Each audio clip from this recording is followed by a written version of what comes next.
areas as well.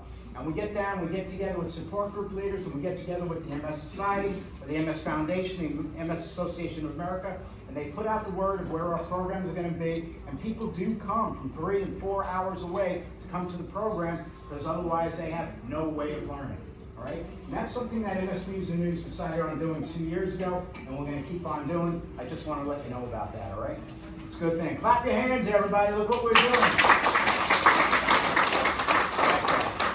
Thank you. All right, so I'm going to get this program started. You all saw there's an agenda on everybody's table. I don't know if you saw it. You didn't need an agenda. You were mailed the agenda on and off like constantly, last week especially, all right? And our first speaker is Jeff Segal. And Jeff Segal is and was a recipient of the National Strength and Conditioning Association Personal Trainer of the Year Award. Jeffrey has written articles for numerous MS publications, in addition to such others as Shape Magazine. He's the owner of Balanced Personal Training since 2004. He's also a national motivational and educational speaker, and he's a graduate of the Florida State University. All right, I joke around with him about that a lot. So Florida State University, and let's welcome Jeff Segal.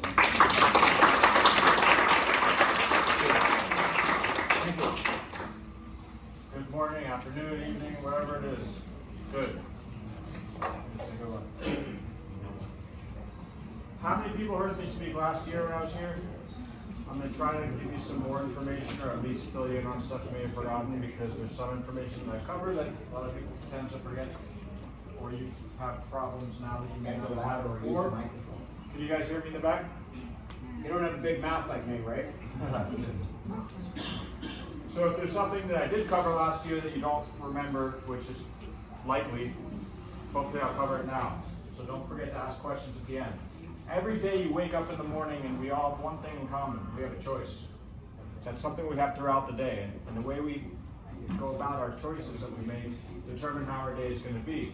Is our day going to be a nightmare? Or is our day going to be memorable? But the very first choice we make when we wake up in the morning is, should I keep my eyes open or close them for a little more? Right? Everybody's felt that way at some point before. And we know that time doesn't come back to us. So if we don't utilize the time we have, we don't do as much as we'd like to do. So that first choice is basically determining how much time you have that day.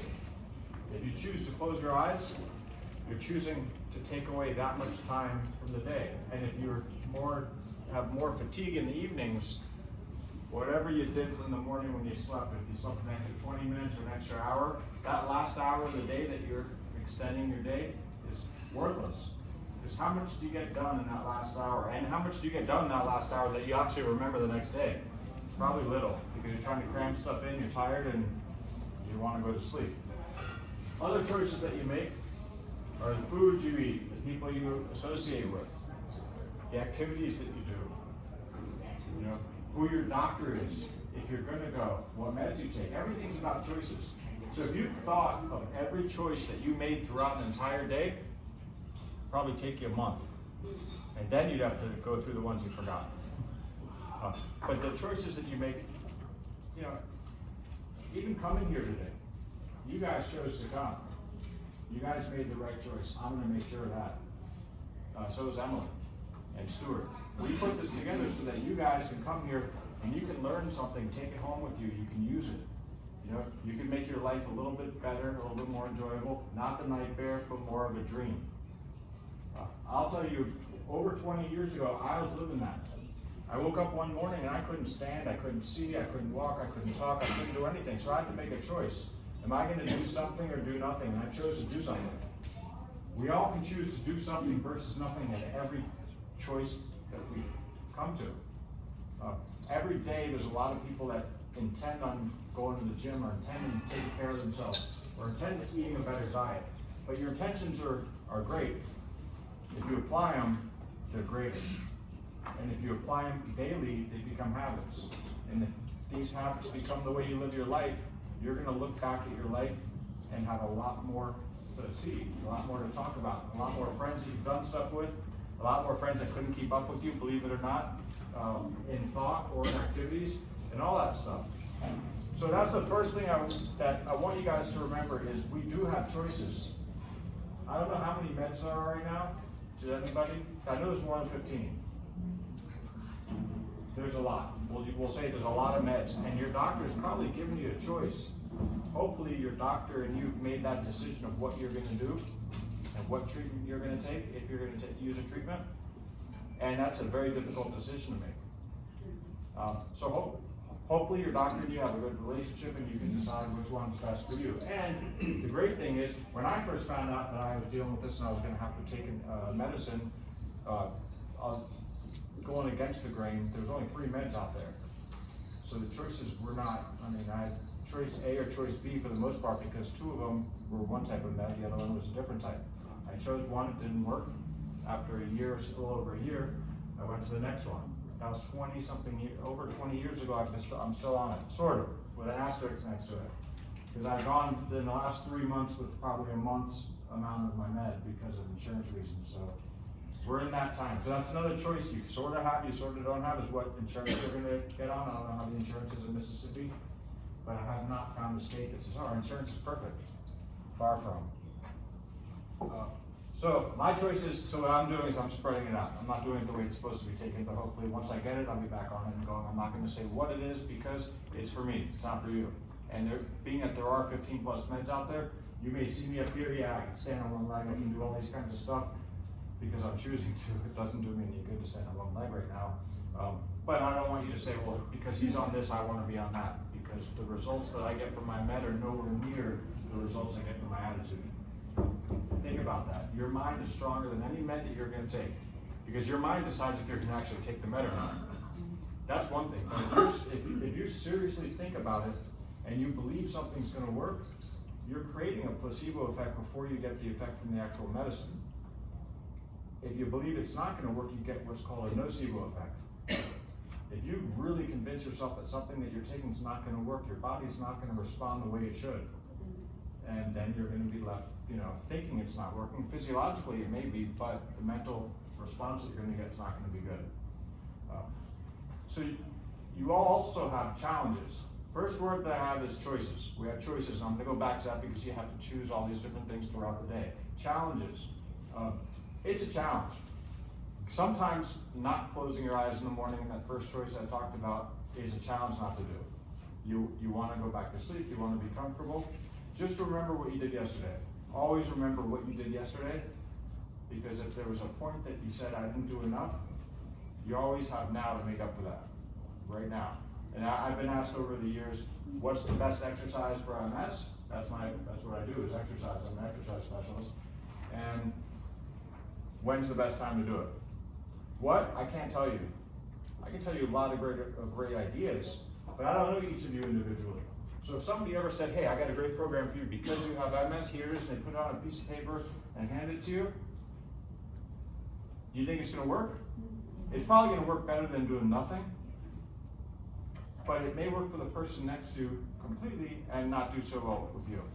So then you have choices to make. How are you going to take that program, and it's fictional, there's not really a program in front of you, how are you going to take that program and make it work for you and make it challenging? It has to be challenging. If something is easy and you say, I got an exercise program and it's a piece of cake, that's what you're getting out of it, is a piece of cake. And that's probably why you're exercising, other than to gain or rebuild function.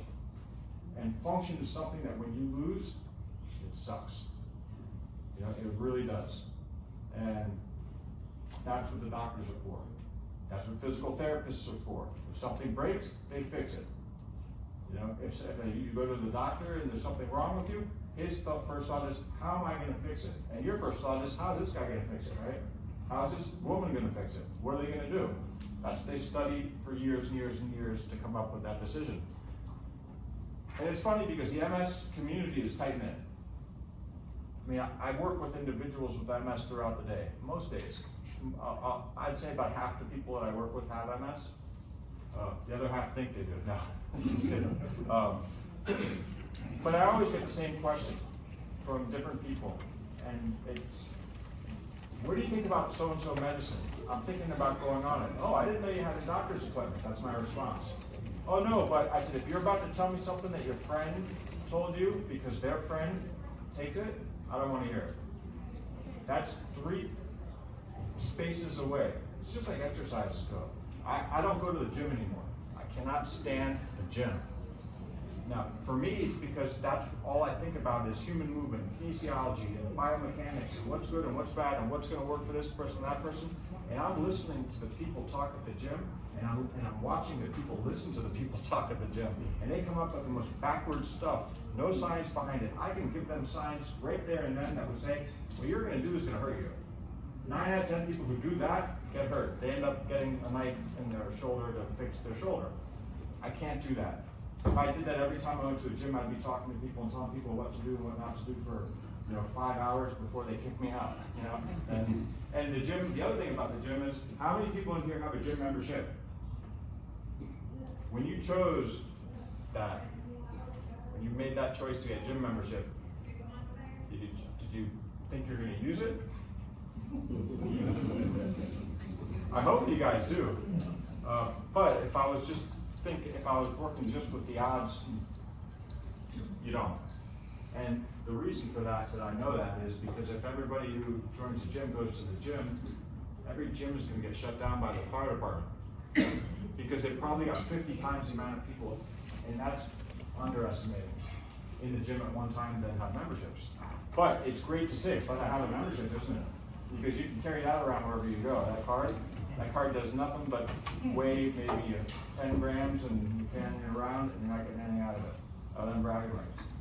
So when you challenge yourself or come across challenges, everybody has that. You have MS, you have challenges. You have DNA, you have challenges. You wake up in the morning, you have to challenge yourself. There's going to be things that are more difficult to do than others. Being a participant at the gym and going every day, it's not a good idea. You should at least take one day off. But to go to the gym, you have to challenge your thoughts and the way you want to do things and give yourself a reason. Don't think of how difficult it's going to be. Rather, think about what you're going to take home. What are you going to get from that workout? Today, next week, next year, for the rest of your life. Each workout is important. If you were to go down and something were to happen to you, or if you were to have, say, an accident, exacerbation, you name it, you don't know what's going to happen. That's the unknowns. Whatever does happen, going in strong is the best way. Because it might be the difference between coming out of it alive or not, or being able to get back some of the function that you once had that you don't have or not. I was blessed to have been in the shape that I was in when I was diagnosed, and over a couple of years, I was a big guy. I was 265 pounds. I was an all-state defensive end in Florida. I tell people that and they laugh at me, and then I show them a picture and they laugh again. They never believe me. If I didn't believe me, I promise. I don't have a stunt double, and if I did, they'd be my size, right? It would be twice my size. The other thing that you get out of these things, of these choices and the challenges that you're taking, are change. If you don't go to the gym and you start going to the gym, if you don't have an exercise program and you start an exercise program, if you're not following a way of eating and you're just eating whatever you want, and you change to eating certain foods that are healthy, that are better for you, you're going to get something out of it. The same thing you get out of the gym, you're going to get results. And the diets that are out there should go hand in hand with the activity levels that you're doing. If you're sedentary, you shouldn't be eating a lot of calories. The calories that you eat are energy. Calories equal energy. It's plain and simple. The more energy you eat and the less activity that you do, the more energy you carry with you all around. So if you were to take, say, a pound of fat, and you take a pound of, say, protein, this might be about the size of a pound of fat. I'm just making this up, but in size-wise. That's how much the pound of fat would take up. That's how much the pound of protein would take up. So, what do you want? You want to be filled with fat and take up more space, or filled with protein, which is muscle, take up less space, be more efficient? That's where exercise comes in, and functionality of the exercise that you're actually doing comes into play. But to change, you have to make up a decision. You got to make a decision and stick to it. Change isn't easy. Nobody wants to change. We don't wake up and say we want change, but change is the only way that we can evolve into who we're going to be. And if you want to be someone other than what you are right now, you have to change. You know, you don't have to change who you are, but you have to change what you do and what you think and how you go about doing it. How many people in here follow a diet? Does any of your diets start with a K? Yeah? I'm so sorry. One thing that I can tell you about the keto diet is you'll lose weight. That's what the keto diet's purpose is, weight loss.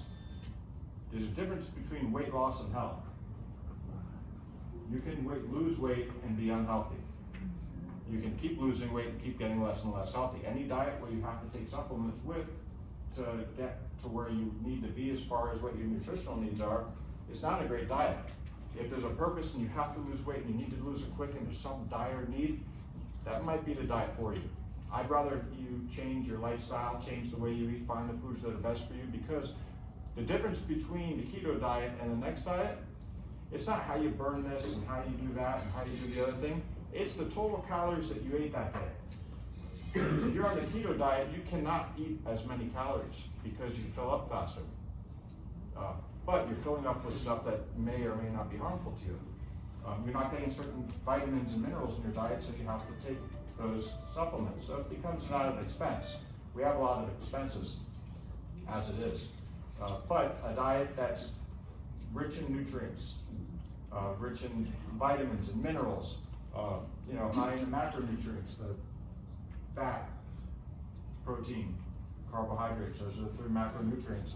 The difference in those are, obviously there's a lot of differences, but the caloric differences are, there's roughly 4 calories per gram of fat, of carbohydrates, 4 calories per gram of protein, and then there's 9 calories per gram of fat.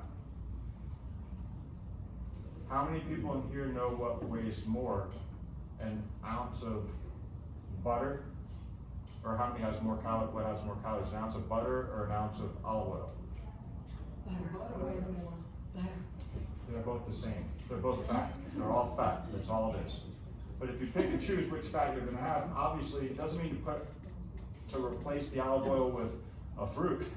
But olive oil is a better form of oil than, say, lard or butter or something like that. But a fat is a fat. A fat is going to take up X amount of space, and butter, olive oil, Crisco, vegetable oil, shortenings oil, all that stuff, it's just fat. So you don't want to eat a lot of it. You want to stay away from it because fat's inflammatory, you have an inflammatory disease, and if you get inflammation, you're going to have symptoms. Pretty simple. It's do's and don'ts. What you get out of all that stuff that I said, and I'm going to demonstrate some different things and I'm going to get some feedback from you guys, are the results. And for me, these are the results. I overdid it. I lost too much weight. But that's not a problem for most people. If most people were asked, would you rather get on a diet or have a lifestyle that's going to make you gain weight or lose weight, and if you lose weight, you're going to lose too much, they'd say, I want to lose too much weight. Gaining fat's the fun part because you got to work out and you got to eat more. But what I do is I have to eat more to maintain what's left of me. I got to eat a lot of calories because I'm on my feet all day long. And I'm moving stuff and lifting weights and helping other people and doing things. Never thought that the day I was not able to stand out of a chair that I was going to say, from the second I wake up in the morning until I go to sleep at night, almost that tire is full of activity, that whole stuff. Growing up, as children, you guys participated in all kinds of crazy fun stuff, right? Some stuff that if you look back, you probably wonder how you're still here, but you had a good time doing it. Now is the time that you have to pick up where you left off, not exactly there, but with the mindset. You know, remember I was telling you, your mind is as strong as anything. If you decide that you don't want to do something, you're not going to do it. And if you do it, you're going to half-ass it. That's the way it goes. If you really don't want to do something and you're forced to do it, you're not going to get the results. As if it's something that you really want to do, you look forward to, and you had the opportunity to do it. If you look at it, that is, tomorrow you have the opportunity to go to the gym, and you have the opportunity to eat better, versus not having the opportunity, right? Where would you be then? You may be dead. So every day, the choices that you make and the challenges that you come across equal the changes that you become, and you have to make these changes. So when it comes to exercise, how many people in here do it 3 to 4 times a week? 4 to 5 times a week. 1 to 2? 1 to none. All right, well, the one part is in there. So if you're the none part, all you got to do is act 1 time out of the week and you're increasing your activity by 100%, right? That's 1 versus 0. Every day though, I do stuff every day. On my day off, I look back and I say, wow, that was a really long day. I did a lot.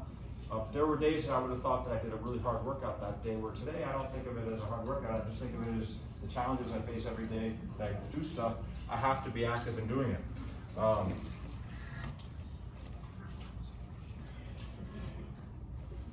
many people in here want a strong core?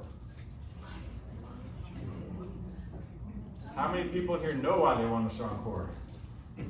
Because it's really cool to have a strong core. You can say, I got a strong core.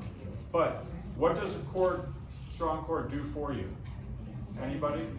More stability. More stability. Balance. Balance. Does it have to do with metabolic? No. No. But close. Same right topic. Prevent injuries. Yeah. Injury prevention. If you have a strong core, then your back is strong as well. Then that way you can maneuver up and down. That's right too. Strong back. Well, your back is part of your core. Everything from here to here is part of your core. If you're strong from here to here, and you do have good stability, you have good balance, you're preventing having injuries, especially from falling. Because the difference between having a weak core and a strong core could be the difference between not just falling while you're walking, but it could mean falling out of a seat. And that happens. I guarantee you there's somebody in the room here that's fallen out of their seat. I can tell you that for sure because I did. I've fallen out of a chair before. You know what the best thing about falling out of the chair is? It's only about this far from the ground. But that's something that you do want because you have better mobility. And with a strong core, you have more strength peripherally. So your arms, your legs, those work better because there's a strong foundation to move from. If I were to lift something with this arm, say this chair, if I were to lift this up to the side and I had a weak core, I'd fall over like that. So what side is working? If I were to do this, which side of my body, besides my arm, which side of the body is working? Yeah, This side. Because that's the same thing as doing like I don't like the exercises, but doing these for your obliques. In particular, just to do them for having strong obliques. But if there's a function, which there is a function, and I have a lot of people do them out of a chair, and I'm going to show you what it looks like. You can call them penguins. Some people call them penguins. I just call them side tilts. I like to get a kettlebell or a dumbbell or a medicine ball or a sandbag or whatever it is, if I can, and have them hold it at their side. And I just tell them, reach down. Now the goal is, take this hand that's not holding anything and aim it at something that you're going to reach back for. So that's bringing you up with this side, down and up. If you want to do it without weight and you just want to do it like this, those are called penguins. We don't have them in South Florida, but we might have them at the zoo there. I haven't been in a while. So do them both sides. Whichever side of your body is stronger, chances are, you can tell by looking at yourself in the mirror. I know that, I can't even remember which side it is with me, but whichever side, if someone's walking around like this, they're strong on this side, weak on this side. What's the fix? A lot of things. The fix is finding out why they're like that. Maybe they've been carrying a heavy bag their whole life. Women, switch arms, please. Because if you're used to carrying on one side, the other side, that side's actually getting weaker, the other side's getting stronger. You don't want balances, you want everything to be balanced. That's the key, is balance. Who in here does not feel they have as much strength as they'd like to have? Everybody raise their hand. Right. Now, what are you doing about it? No. Nothing. Thinking, wanting. You ever put want in one hand and I'm going to put which hand weighs more? You got to do, you got to act, and in order to do it, I guarantee you that if you don't exercise, you don't eat a healthy diet, and you try to do both at the same time, with whatever other goals you have at the same time, you're gonna fail, being honest. Little bit at a time. Some of you that are type A might be able to go ahead and do that, but if you go ahead and try to do everything at once, you're gonna fail at everything at once. And then you're gonna be down yourself like you were if you ever got on the diet and waited until Wednesday and got off the diet and said, I wish I was on a diet still, there you are. There's that wish again. And we all know, I talked about this the last time I was here about diets, and gosh, we're more than a month past the New Year's. Is anybody still following the New Year's resolutions? Your New Year's resolutions should come up every day. Whatever it was, that's the day the New Year starts for you. Every time you do something different is when that different thing starts in your life, and you can carry it on. But in the morning when you wake up and you open your eyes, look at the list that you made the night before of exactly what you're going to do that day. If there's no list, make it right then. And if exercise is not on it, it better be because you're injured or sick.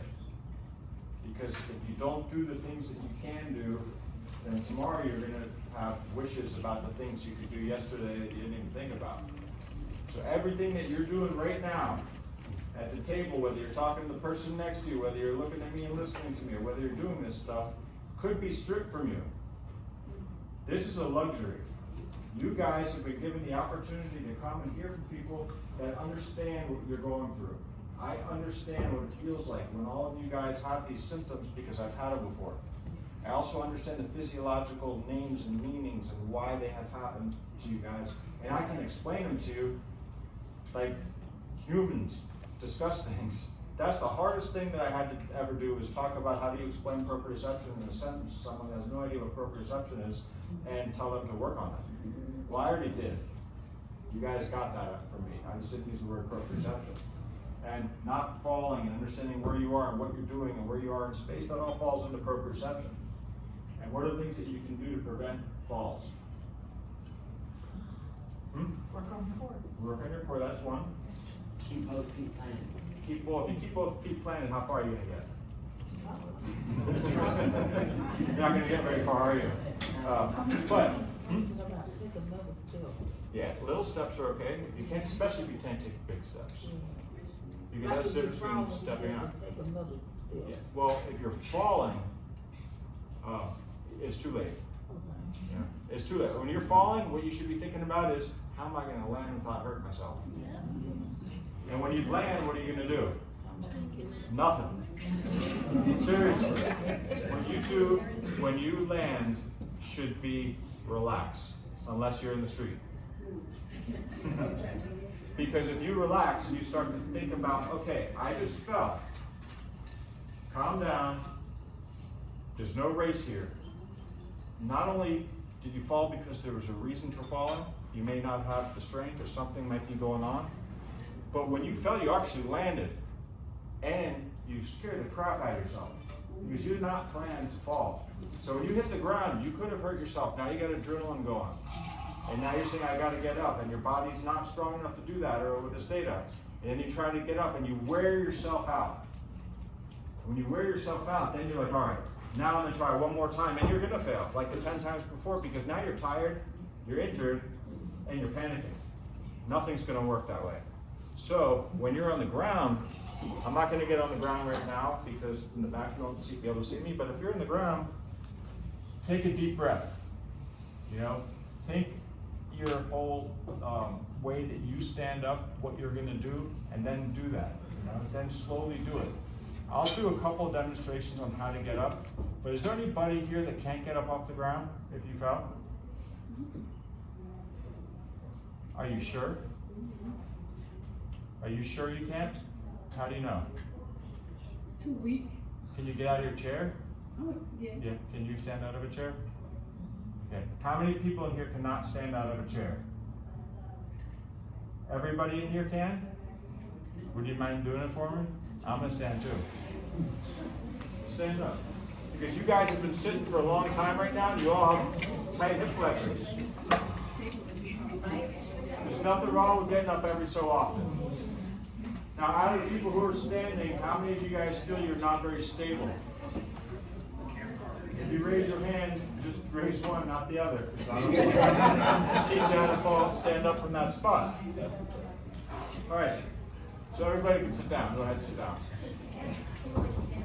Now this one I'm not telling you to do, I'm just asking you to do it. First I'm going to say, how many of you guys do squats? How many of you guys can't do squats? Okay, out of the people who can't do squats, raise your hand. How many of you guys can stand up out of a chair? And I want to see you do it. Stand up. Okay. Now let's decide. I got to figure something out. I got to solve a problem. He's going to show you why in a second. If you can stand up out of a chair, I want to know why you can't do a squat. Lazy. Lazy? That's not can't, that's won't. When I do squats, when I was at the gym, it's a difference from a squat from a chair. There, at the gym when I was with a trainer, they want you to go all the way but almost to the ground. So You know what a trainer? Like you can't cheat the squat, that's too hard for me. Okay, that's it. You're talking about a sumo squat. Sumo squat. So if you were to have a trainer, and a trainer asks you to do an exercise that you're unable to do, that person's in the wrong profession and you're with the wrong trainer. Because I have never asked somebody to do something that I truly didn't believe they could do. Now there's a lot of people in here that think they can't do a squat, but they sit up out of their chair. Now I'm going to tell you why you can do a squat. Why you can is you just did. You know, if you got up out of a chair, this is not the Olympics. We're training for daily life. We want to be able to move better and feel better and act better, and we want people we haven't seen in a long time to look at us and say, wow, you're moving very well. Things look better. And don't be offended if someone says you look great. That drives me nuts. Because if someone told you you look like crap, would you be offended? Would you be more offended if they told you you look like crap than if they told you you look great? Don't take offense to people telling you that you look good, because they're complimenting you. They're giving you a compliment. They don't feel what you're feeling. You know, they've never been through what you're going through. After that, you can tell them, thank you so much. You have no idea how hard it was for me to look as good as I look right now. Because that's the truth. Sometimes you got to put a face on for people to think that. And it's not the truth. But in order for you to stand up and do the things that you do that make you look good, you're doing a hell of a job. You know, you've overcome a lot. And the worst part about it is the people that aren't here are the ones that need it the most. You guys surpassed all of them. You guys made it here. I guarantee you there's a lot of people in here that thought about not making it today. Right? And one of the reasons you came is because you knew you were going to get about 450 emails an hour after the program ended. The reason that he does that is because there's never been, it's very, very rare that somebody's ever come to these programs and said, gosh, I really wish I didn't make it there. Once you've been here, you realize you're here for a reason. There's a call to action. We're answering that call. You go home with a lot of knowledge and some ideas of what you can do down the road. Who are the people that said they could stand up that can't do squats now? Let me see. Because I'm going to show you. I said it, but now you make me feel like I can. You can do squats. It's just like I said, I was so used to being told to get so low. And plus, I'm 6'1.5". That's a long way to go. 6'1", not 6'1.5". Well, 6'1" then. You used to be 6'1.5". Okay. Yeah. Okay, yeah. I was 6'1.5" when I got there. To get that low, so that's why I would just say, because I can't get that. It's hard for me to get that low. And my husband is my caregiver, and he pushes me to get far down because he can go all the way down. I can't, and he's older. If you can't get that far down, what happens is when you get to about here, if you can't go further, sit on your shoulders. But that's what I'm going to, I really feel if I All right. get that far, I'm going to fix that problem you have. Well, what, you got arthritis. You got arthritis. But arthritis, one of the best things for arthritis is movement. One of the worst things for arthritis is lack of movement. And I'll get to that in a second. But for you, and for anybody else who thinks they can't do a squat guy out of a chair, I'm going to put this chair, I'm going to turn it backwards, because there are people that this is the only squat that they can do at this time. Guess what? This is a squat. I go a little further. Yeah, hold. You go to the first bar, right? This one? So if you can only do that, if you can only do this, if you can only squat this far down, and you want to go a little bit further, get something in front of you like this chair, and do this. Now you got a little bit further, you got a little assistance. And if your goal is to get down to say here, that's your goal. That's not what you're trying to get to right now. When you have a goal, it's a long-term goal exercise-wise, and the changes take a long time to actually happen. Don't try to get to that end point the first day because there won't be a second day. We talked about that before. Every day is the first day. Think about it like that. Every day you're gonna do something new to your body, whether it's added weight, whether it's added range of motion, or whether it's added speed. Those are all new things. And when you add those things into your program with the better foods that you're eating and all that type of stuff, it's a whole book of things that you've got to put together. And if you put all those things together, the outcome is a better you. So when someone says, did you give 100%? There's no 110%. And if you give 100% after doing all the things that I said, it's a lot more when you get to that point, when you're there, than 100% is right now. It's a change. Every day 100% is different. Every hour, every time you try to do something, or any time you're going to do something, you can give 100%. You can't compare that 100% to a number of whatever you did another time. If you continue to move and you continue to do something, 100% grows. Not in percentage, but in your ability. And what you want to do is you want to achieve this. You know, you want to overcome this adversity that you feel is on your back, and you're able to do it. And how many of you have doctors that told you, okay, this is what I want you to do. Here's the medicine, take it. You don't have to exercise, eat healthy, sleep well, be positive. You're just going to get better. Any of you guys have that med? Or that doctor? No? If you do, will you tell me about it? Because that would be great. But guess what? It's not happening. Okay, so I'm going to ask a couple of questions. First off, if you guys have any problems gripping things, you overcome these things. If you're challenged by something, find a way to get around that challenge and get through it.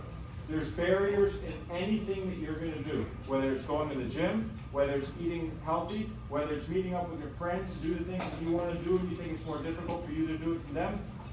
The answer is find a way. There were floods here, right? Did you guys go through them or around them? You know, you don't go through it if you can. You find a way, or you wait it out. This is something I have for powerlifting that eventually I ended up using for people that can't grip things because their grip strength's no good. Well, the first thing that I'm going to do is work on their grip strength. But I'm also going to allow them, while their hands are tired, to wrap this around their wrist.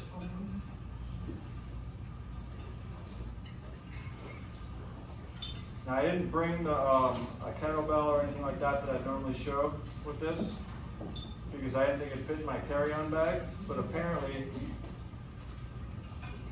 you guys are lucky that I'm talking to you right now, because I'll show you something in a second.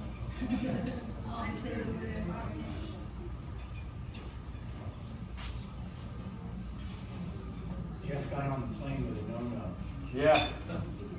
Well, I brought this, I remember this, and I forgot this last time, but I also, when I was looking for my stuff just now, I don't check bags, and I carry this stuff on. Don't fly with me, I'm crazy. Wow. Goes to show you how TSA's working. Yeah. Oh my God.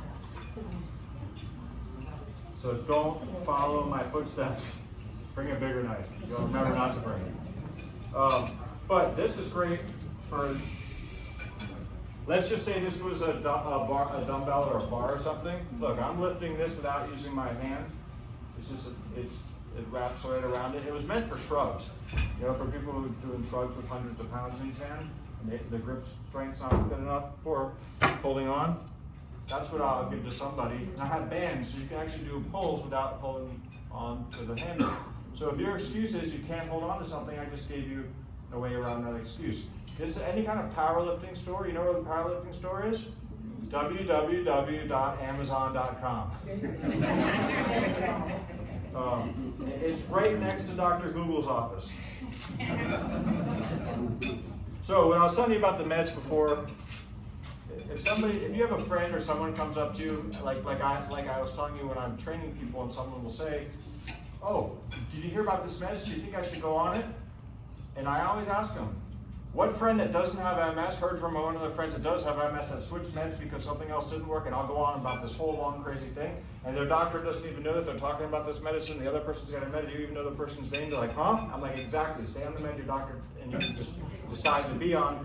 It's not that they're on a different medicine because their medicine's better than yours, it's because their medicine is better for them than their medicine probably is for you, or your doctor would have brought it up. There's a lot of information out there. It's a choice.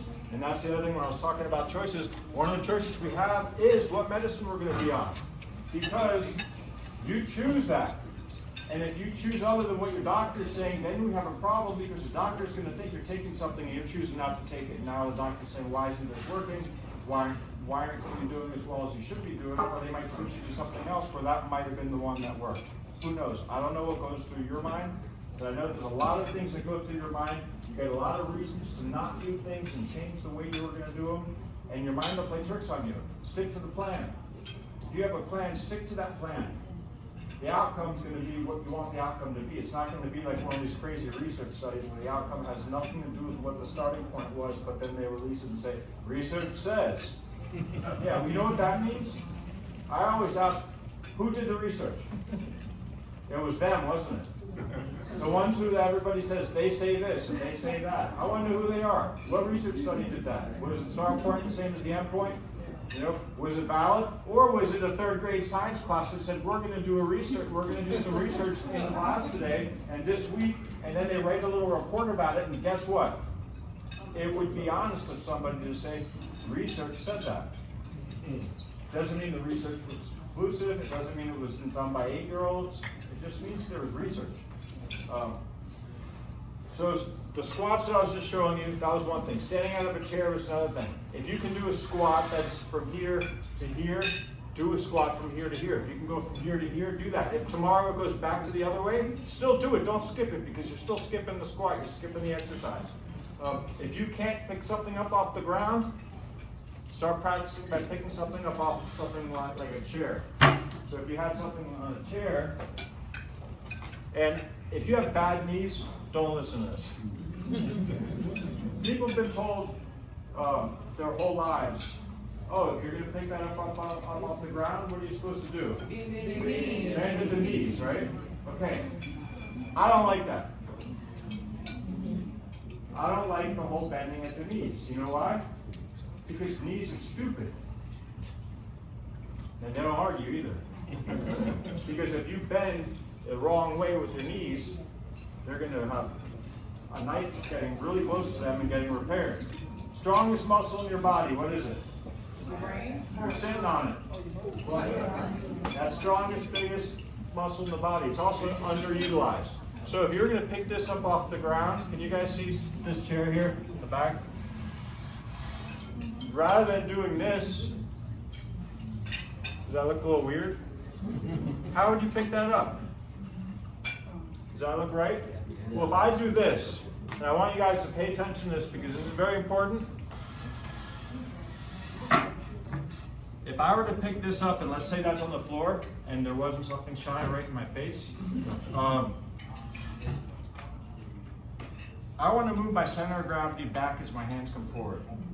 So if I were to pick something like that up with that, the goal is I don't want my shoulders to go past my toes when I'm leaning forward, because if they do, I'm hanging on ligaments in my back, I'm not using muscles anymore. So to pick something up like that, my shoulders didn't cross my toes, did they? Did you see how much I bent my knees? I purposely didn't bend them a lot. You can bend to do that. But if I were to pick something up off the ground, same thing. What's the world record heavier in a deadlift or a squat? You guys don't know that, which is okay, because if you did, you shouldn't be here. A deadlift. A deadlift is this exercise where they get here, and you bring something up. How many of you have kids? Okay, so this is something, if you have children, I can say if you don't have children, you were children, so you did it. when you're on the ground, I'll do this from up here so you can see in the back. If I was gonna pick something up off the ground and I was, say, 3 or 4 years old, this is how I would do it if it was light. I would bend at the knees, and I would go, I just did a squat, right? So, the difference between what a child does, you can learn a lot from a child because their biomechanics are correct, and we've learned how to screw that up. If this was a lot heavier than that, and they went down to pick it up, it would look like this. Oh, then they decide, they don't think about it, but they realize it's too heavy to pick up like that. So now they're gonna go, and they just did a Romanian deadlift. Have you guys noticed that? You ever seen a kid do that and they lift it and they're limp? That's how you do a deadlift. That's all glutes. That's something that you can still do.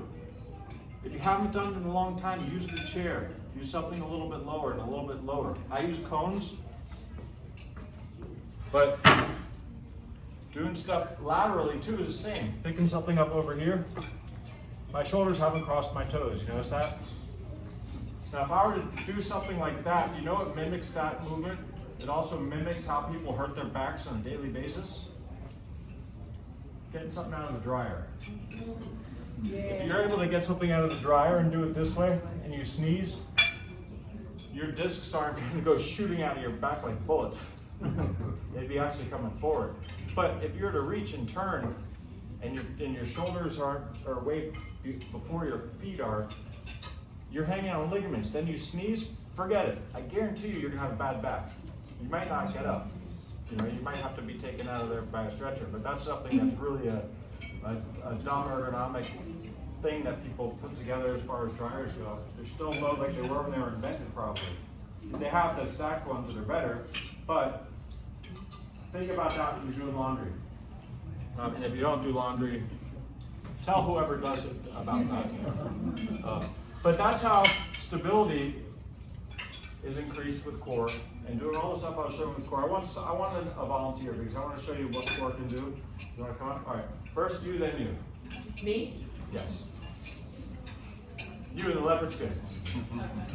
In what? I said you in the leopard skin. I'm a leopard. Is that leopard skin? I'm a leopard. Okay. So how's your strength? I'm pretty strong. Are you? Yeah, I want you to arm wrestle him. No, I'm just kidding. My husband, I'll arm wrestle him. It's my husband. Okay, so what do you do for your core? Nothing. Are you sure? Well, you do stuff, you just don't practice. I walk. You walk? Okay, so what I want you to do is just this. What do you mean? Just lean that way. What? You're using this side of your core. Is that wrong? Huh? Is that wrong? No, she's using this side to prevent her from doing this. From falling. Now do the other side. Oh, that's You got it? right. Huh? That's right. Yeah. Was that difficult? Yes. See, I already see something that I could help. What did I do with, so I'm wrong, not gonna- sir? Well, see, what you did wrong was saying, what did I do wrong? Yeah. Ask me what you did right. What did I do right? Everything. That was very good. See, you're doubting yourself and you don't even I'm not realize you're doing a doubting. great job. Great. Put one hand up like this. That's 2 hands. Push. Without, I can push you away. push. Okay. Can you feel your core? Yes. Okay. Now let me see the other arm. Put that one down. This is the dominant hand. You're always going to do it first with a dominant hand. Smile. Fun. Turn around. Now do it this way. Now, put this hand out further this way. Flip over. Yeah, just put your hand there.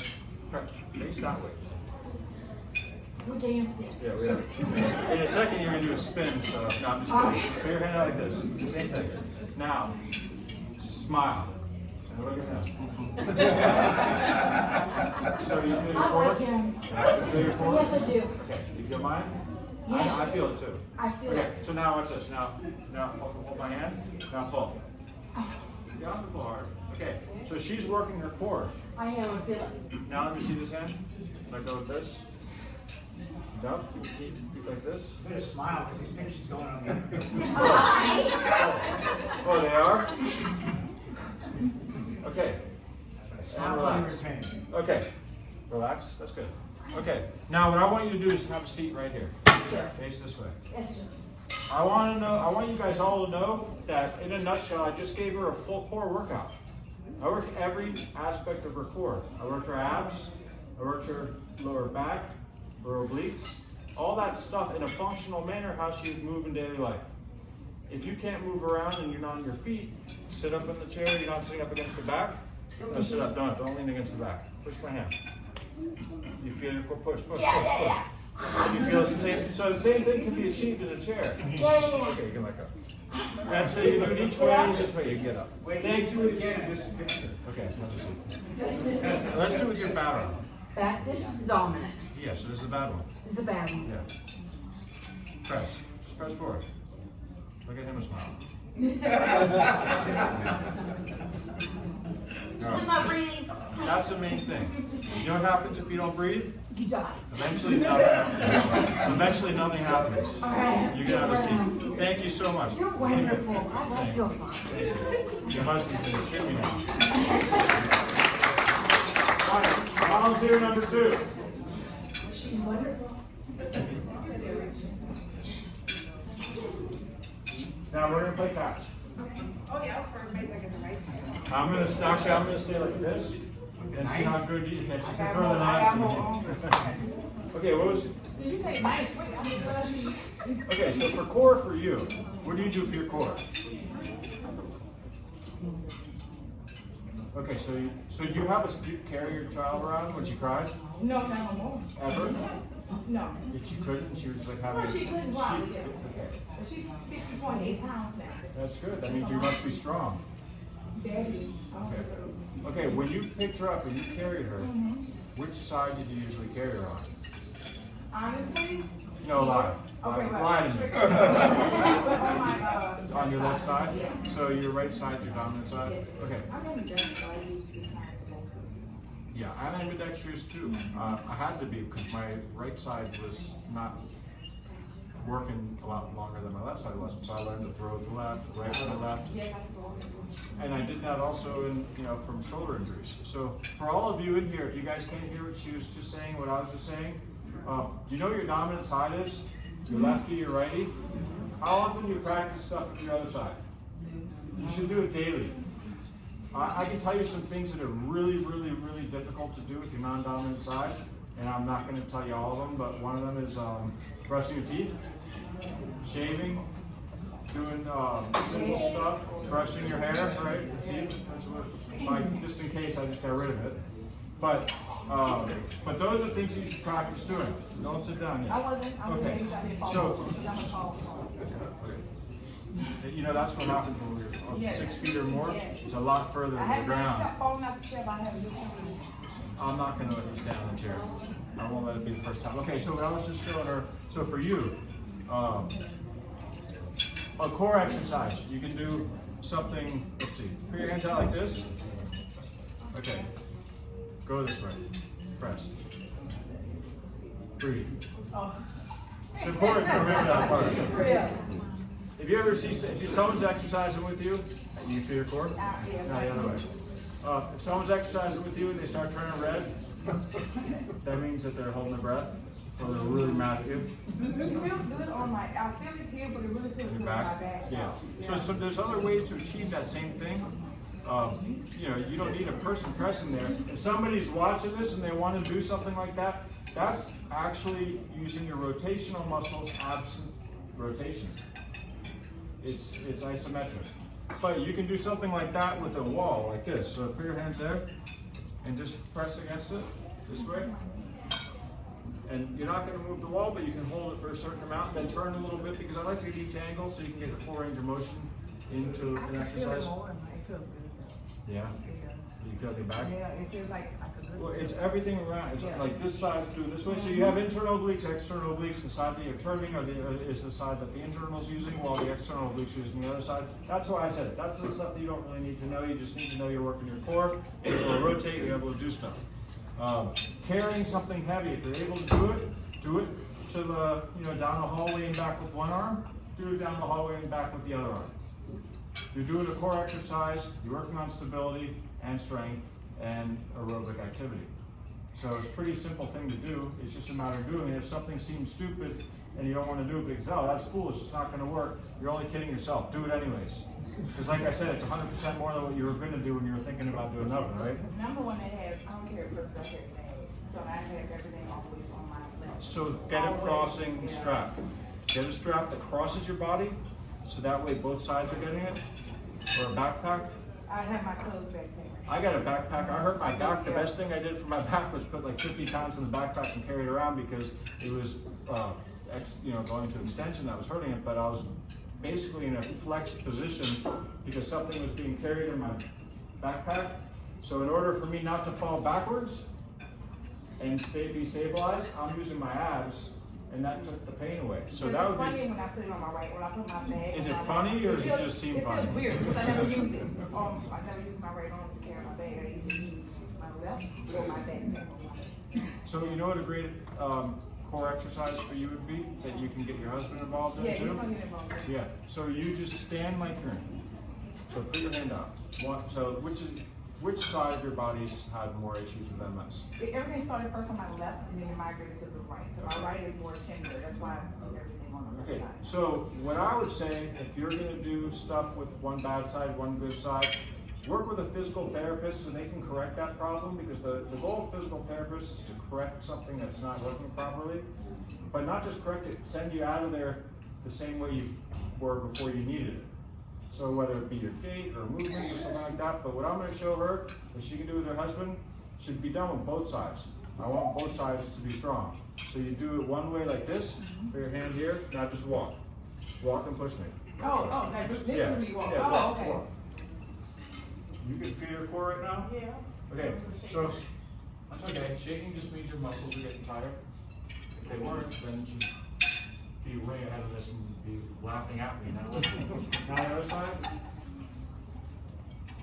So she's doing an ab workout right now. This is all abs. It's harder on this side than on my. Because that side's doing more work. Oh, I should. Oh, the chair's right there. This is what I was talking about when I said challenges. Okay, then one other thing that you can do is, doing the side, you can do the same thing to the side. So no, swing your hand up. Oh. Right? And just walk that way. Look on it. Oh. Walk. The sideways? Yeah, Okay. side step. Okay. So you see what she's doing? Yeah, she's trying Just don't take a long step. Now you can, right? Now come back this way. So this is core exercises. You guys ever think of core exercises as something like this? Yeah. So that's she's done, that's the same thing as doing rotational stuff. Now, we're gonna do the opposite now here. Can I come to you? Yeah, tie your shoe. Yeah. Oh, I'm about to do a You squat. actually, you can put it up on here.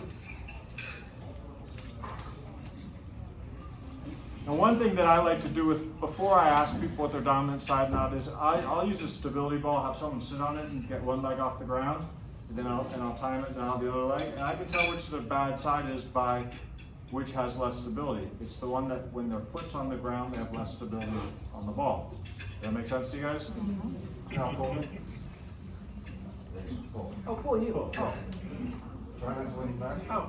Pull. Just take that.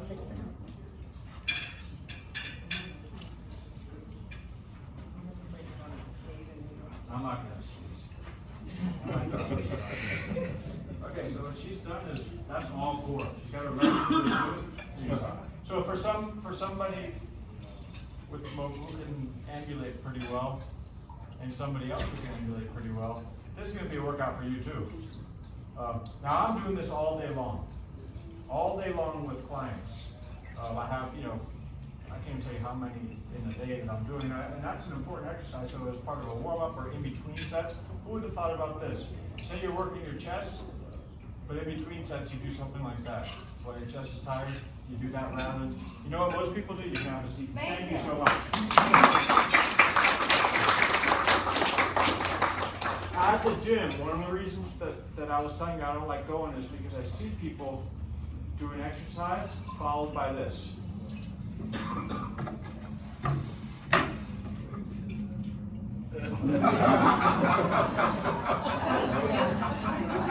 If they're doing this, there's everything in the world that they could be doing other than this. So if you're doing, say, legs, or say you're doing a back workout, and after the set's done, depending on what your goals are, that's the time you're supposed to rest. Rest time determines, what the type of exercise is. I can go into a whole, hours and hours and hours of having time for doing things like power, strength, and hypertrophy / conditioning, which is getting stronger, bigger. But in between it, maybe if you're doing, say, a back workout, if you can stand on one leg, stand on one leg. If you can't stand on one leg, stand on two with your feet together and count to yourself. If your stability is great, then you might want to do a staggered stance. And if your stability is great, then you can go into a balance. Not all in one standing or sitting, whatever it is, over a period of time. If you want to have better balance, I don't care about people's balance. I care more about what he said is stability, because balance is the difference between balance and stability. This is stability. If you can't do this, I would never ask you to do this. And I wouldn't ask you to do this either unless you're at the doctor's office. Because unless you're going to go to work like this, that's not very helpful. So stability is good to work with. Putting your feet one in front of the other, and then having some resistance from the side. Not front and back, you have more stability in front and back, but lateral stability is worse than when you have your feet together like this. Now front and back is more difficult, side to side isn't, because of the way your feet are when you stand. These are all things that I work into every program I do with people, because I know they're not doing it. I know they need it. I know it's going to help.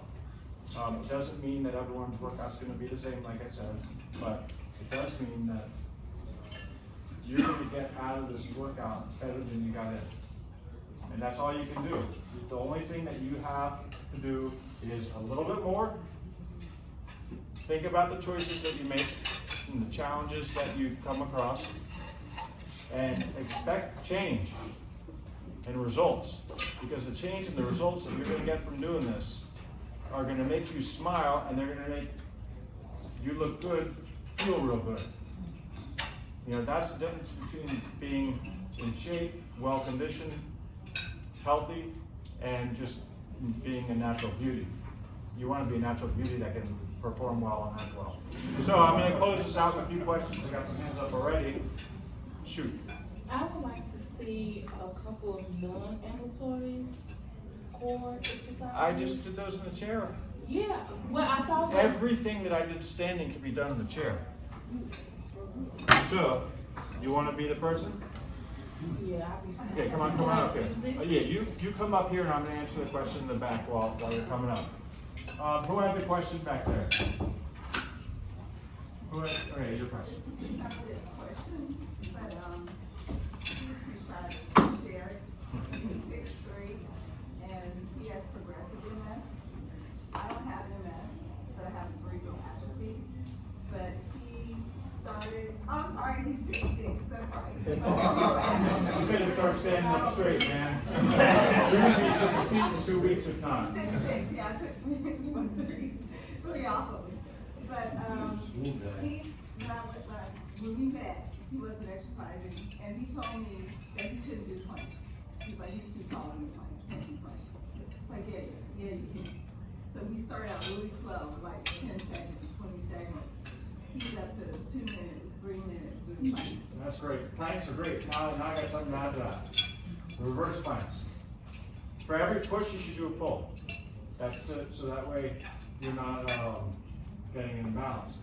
Now, if you couldn't do a plank for 1 second, what I would have you do is this.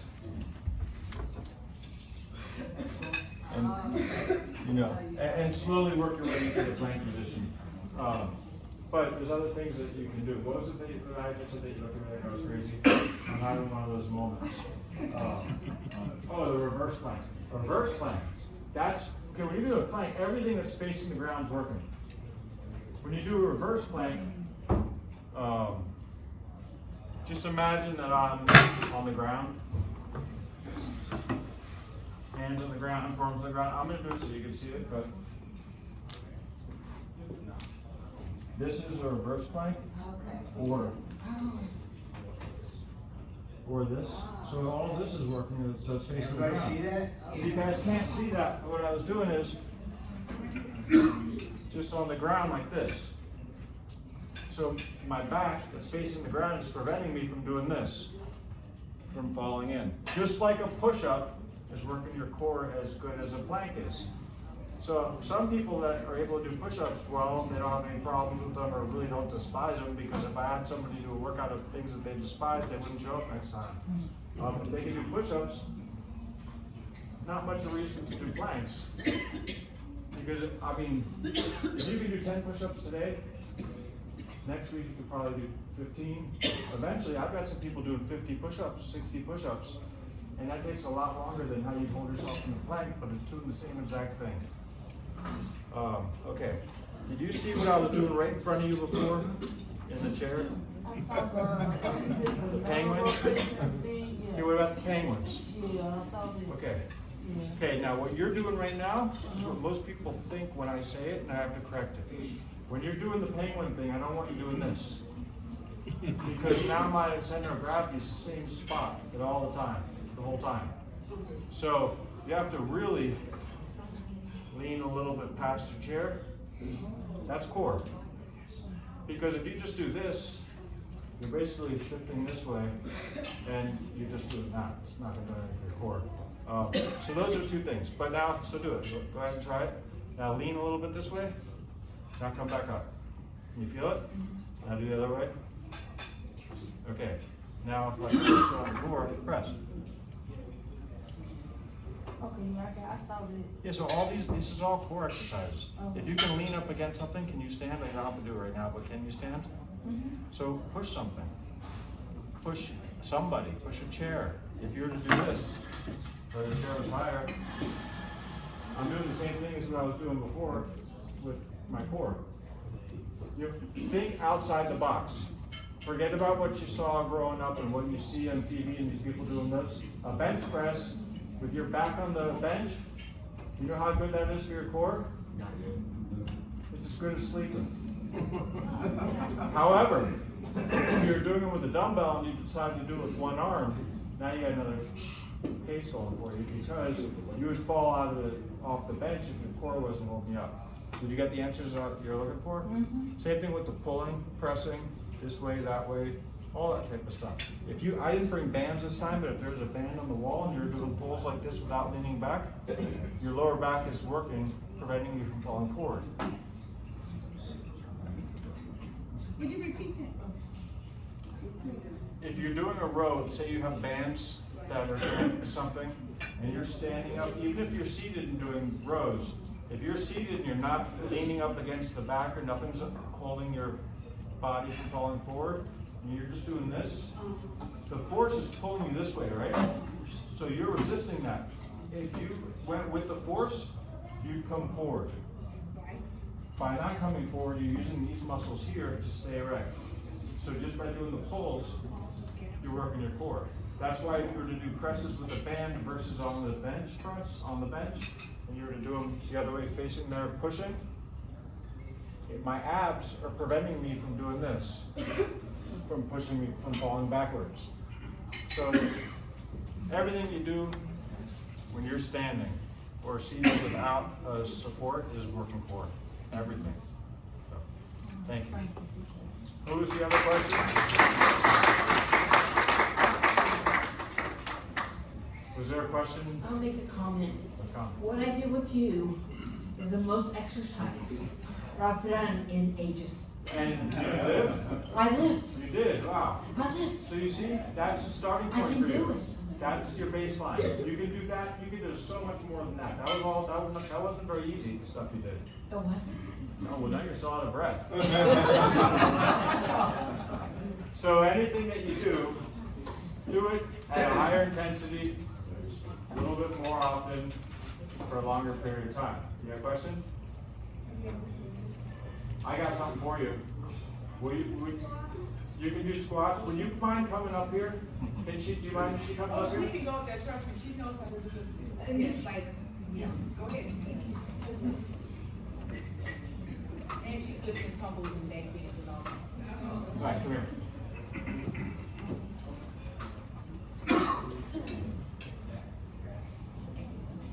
While he's talking to her, can I give a smile? Not that I can see you all, but give a smile anyway. blow it up, right? Thank you. Now you're all on Facebook. What's that? Of course I got you.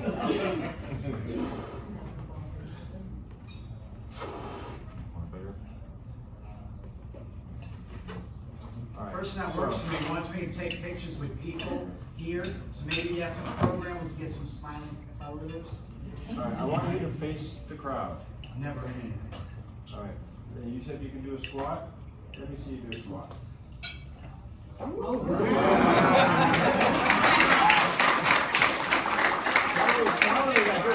That was so fast, I don't have to ask you to do it again. Let me see you do it one more time. Okay. So that now hold this straight in front of you and do it. Good. Now, what I want you to do is, watch this, I'm gonna let her show you something pretty cool. You wanna see something that you can do out of a chair? Have a seat. All I want you to do is, actually, face this way. Any of you guys can do this if you can sit in a chair without your back supported. So just sit there, all I want you to do is catch this without standing out of the chair. And head back to me.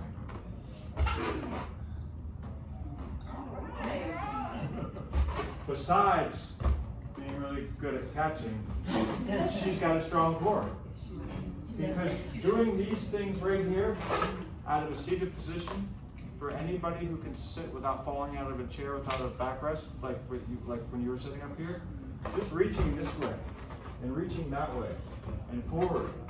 And if it went high, what do you do? See that? So if she had a weak core, she'd fall backwards, a chair would fall too.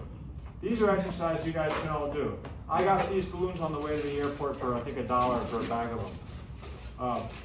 So they're helpful, they're fun, and she could be the trainer. It's really fun to be a trainer, you know? And you get to go back with the balloon.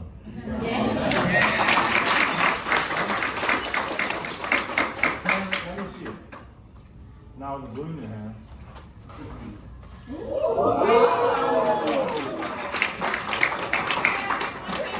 Okay. That's what we were discussing over here. Yeah. I said, this is what I want you to do. And she just did that for the first time. Mrs. Jeffrey, can I say one thing right quick? What's If I that? have permission? She knows how to do a nice little thing.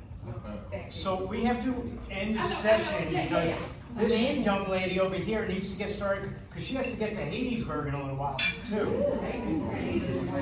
Right, Hattiesburg, sorry. So here's the deal. Huh? You want more? You want more balloon? Alright, you have this one.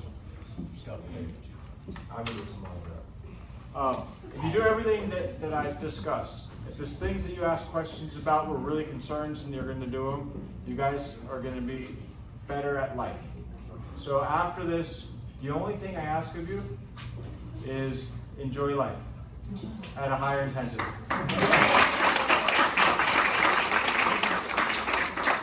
the way,